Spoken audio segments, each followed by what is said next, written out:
Imagine an alien queen ruler of a dynasty older than most stars standing frozen in absolute silence, not because of war, not because of fear, but because of love. Because in front of her stood three children she never believed could exist. Her own grandchildren, half human. And the moment she saw them, the universe she thought she understood cracked open.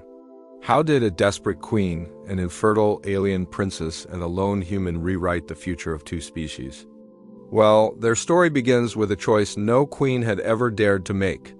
If stories like this hook your curiosity, stick around. And hey, if you enjoy sci-fi tales where humanity surprises the galaxy, consider hitting like, subscribe, and share. It helps the channel grow, and it tells me you want more wild HFY stories just like this. Alright, let's dive in. The palace of Elora Prime didn't shine, it pulsed. Its walls were alive with soft bioluminescent veins, glowing gently like the heartbeat of a world that never slept. And inside its highest chamber stood Princess Seraphine, staring at her own reflection as if it were a stranger. Her species, the Lysari, were born from legacy. Every daughter carried the genetic memory of her ancestors. Every child carried the weight of a dynasty, but Seraphine? She carried nothing. No spark, no seed of life. Her body was perfect, engineered through thousands of years of evolution, yet incapable of giving the one thing her people valued above all else: continuation. She had heard the whispers. A princess without heirs is a star without light. Even her mother, Queen Alindra, couldn't hide the worry in her voice anymore. A dying lineage, a collapsing prophecy, and a daughter who felt herself slowly fading from the place she was meant to inherit. But that night, the queen entered her chamber with a decision so wild Seraphine first thought it was a political metaphor. "There is one chance left," Alindra said softly. "Not from our world. Not from our kind." Seraphine turned toward her, pulse quickening.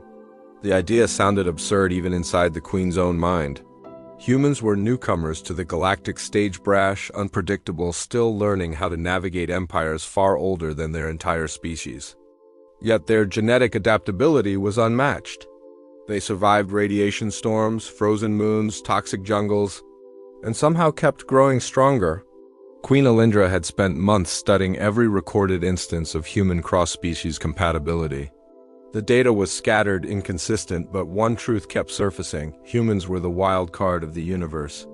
If any species could spark life where nature had closed the door, it was them. And so she chose one.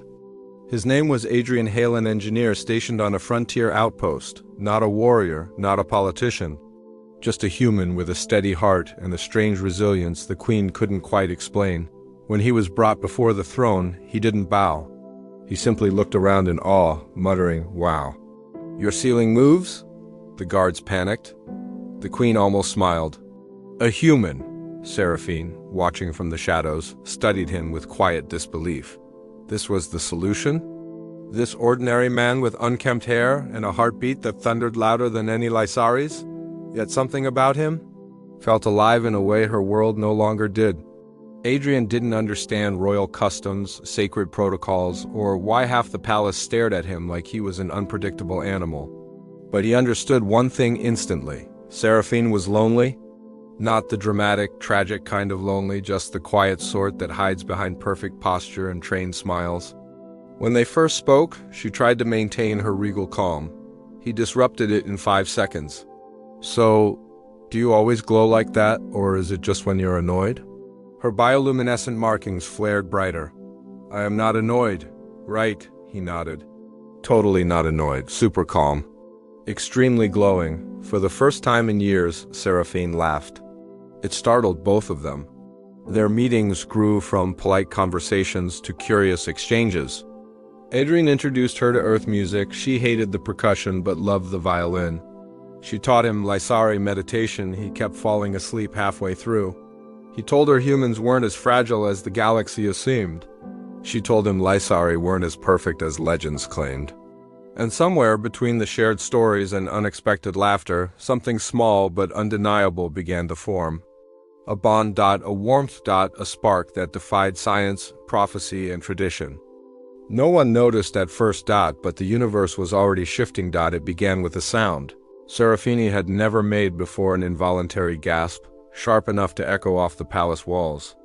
Adrian rushed to her side, but she held up a trembling hand, eyes glowing with a strange, shifting light.